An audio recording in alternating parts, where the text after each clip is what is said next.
Hello, my friend. This is Clyde. Choose what's best for you. Joshua 24 and verse 15 says, "But if serving the Lord seems undesirable to you, then choose for yourselves this day whom you will serve, whether the gods your ancestors served beyond the Euphrates, or the gods of the Amorites in whose land you are living. But as for me and my household, we will serve the Lord." One of the most common life's experiences is making choices. We do it every day, sometimes unwittingly. We choose who to marry. We choose which college to attend. We choose to save and invest. We choose to do drugs. We choose political parties. In Ukraine, we see instances of women who choose to stay behind and fight rather than run. Right now, you've chosen to listen to me. Implicitly, it is not about the actual choosing. It is more like, what's in it for me? The class clown makes the choice to act stupid in the class because he likes the attention. That's what he wants. Well, today we are going to look at 3 versions of choices, and at the end, you will make a choice. The first instance was a scene in the history of the nation of Israel. Joshua had successfully led them in taking possession of the promised land, and he was about to step down as leader. He called the whole nation to an event where he gave a great speech about choices.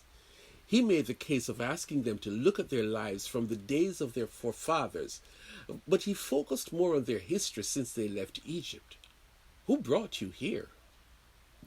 He suggested that some people would believe that it was the various gods they learned about, gods that they saw other people worshipping, or maybe it is God himself. Joshua was not saying anything new, but on that day he challenged the nation to make a choice of who they will serve. The wise old man presented a strange picture. You could choose either the gods from way back in your nation's history, traditions, customs. Our history informs us and helps us to determine the future. That's a good option. Or you could choose the more modern gods that you've seen people in this country serve. Why be tied to your past? Let us go for contemporary, progressive, and modern. That is the wise thing to do. Third choice, Joshua said, "Me and my family, we will serve the Lord." Option 3 sets the stage for the second scenario. 3 young men are forced to live in a foreign country, but not before they were schooled in the religion of Jehovah God in their home country. In this new homeland, they had an interesting experience.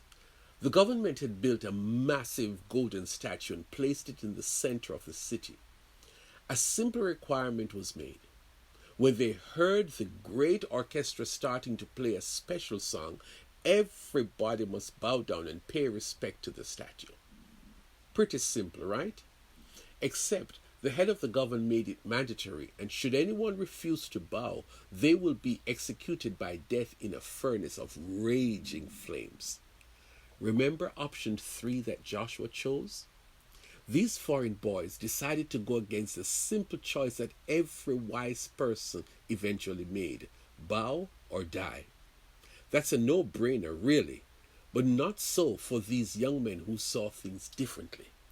To bow is to renounce their life's choice of serving God, and they wouldn't do that.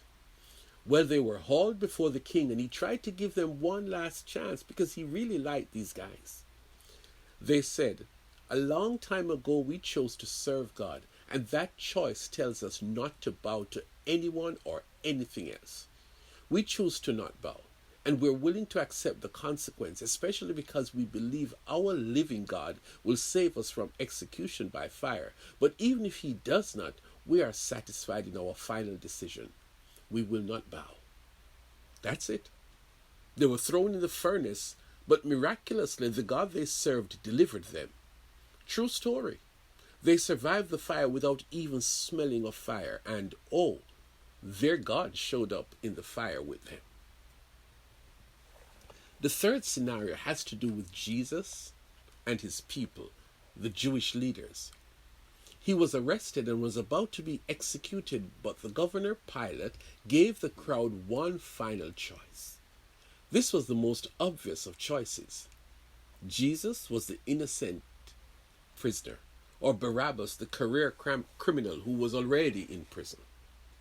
Pilate was hoping that good sense would prevail. After all, who wants a criminal as their hero?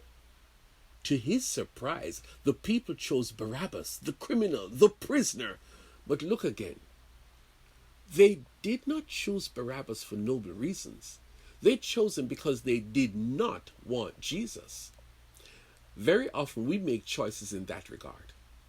I don't want to be the odd man in the office, so I go with the crowd to the bar and drink alcohol like everyone else. I hate alcohol, but if I don't do it, if I don't go along with the crowd, I risk being ostracized from the crowd.